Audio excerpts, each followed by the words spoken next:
Right, what we're going to look at today is managing your products, your stock on BeFree. So by doing that, you go to this top right hand drop down and you go to products. And here you'll get a list of all your products with their selling price, excluding GST, including tax, dispense fee excluding tax, and then your on-hand level, which is monitored by BeFree. So if you have stock and you've sold something, it'll decrease it by the relevant amount. If you receipt stock in, it'll increase it by the relevant amount. And then you have your minimum stock and your optimum stock. So you can set these levels, and you can also apply batch numbers if you want to keep track of your batch numbers through the screen here. So for example, if we want to do Sinulox, you can either go to S and scroll all the way down and find Sinulox, or you can do a search in here and look for Sinulox and you'll get just the Sinulox, so whatever you're looking for. So on hand at the moment we've got 1, we've set our minimum level as 1 and our optimum level is 4. We can go in and change that. We want a minimum level of 2, we want an optimum level of 5. You can see as soon as we change our minimum level from 1, because our on hand stock is less than our minimum level, it's immediately flagged us as a red. We need to be ordering this product. So this is where you set your levels. Your on-hand levels will be done via BeFree. So once you've put your stock in when you first set up with BeFree, when you dispense items, it'll decrease your on-hand stock, and when you receipt items in, it will increase your on-hand stock. What you can also do from the screen is allocate batch numbers. So if you go to the batches button, if we've just ordered a new item and we've got a new batch number in, we'll put the batch number. We choose which room we're keeping the product in. So for example, if we're keeping it where it's going to be used by consult room 1, the point of doing this is each computer gets allocated to a room. So if you're using a computer that's allocated to consult room 1, when you dispense Sinulox, it'll want to choose this batch number because that's the one that's appropriate to your location of your computer. Your batch number then would have an expiry date, so you just put in your expiry date and you add the batch, and that then has added your batch. So if we go back here to batches, you'll see we have this batch with this expiry date sitting in consult room 1. If we've ordered in 2 bottles of Sinulox and there's the same batch but it's going to be in a different room, you can just do that from here. This one's going to be by consult room 4.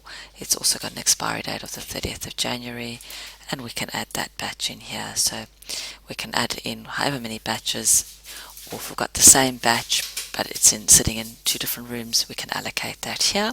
If you've added something and it's incorrect, you can just go and delete it from there. Right, so that's added in your batches. Now from this screen, you can also make changes to the product, or you could add a new product. And adding a new product is going to just bring a whole new product or service into your product service list, or you can go in here, you can edit one you already have. So say we've got the Sinulox, and we're going to have a look, and we've put it into the group prescription medication. We've given it the tax rate 15%, but we've actually made a mistake and the tax rate should have been 10%. We can go and change that in there. Or if we've decided we want to change our markup, we want to make our markup 2.5, we go in there. By changing that to 2.5, your selling price immediately changed, so it automatically calculates your selling price based on that 2.5. You can go and you can make as many changes here as you want.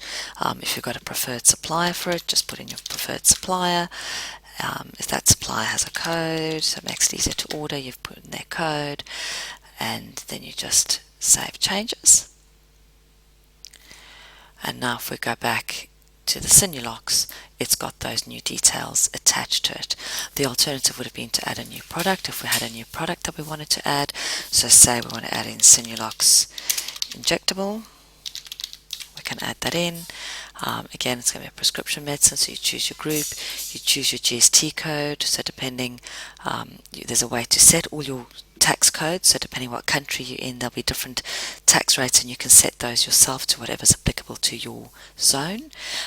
You then, when you're dispensing, when you're adding on a product, you decide what GST or tax rate applies, and then you put in the cost price. So if the injectable is costing us $50 for a bottle, without tax, it means it's costing us 55. With tax, we're going to mark our injectables up 3 times.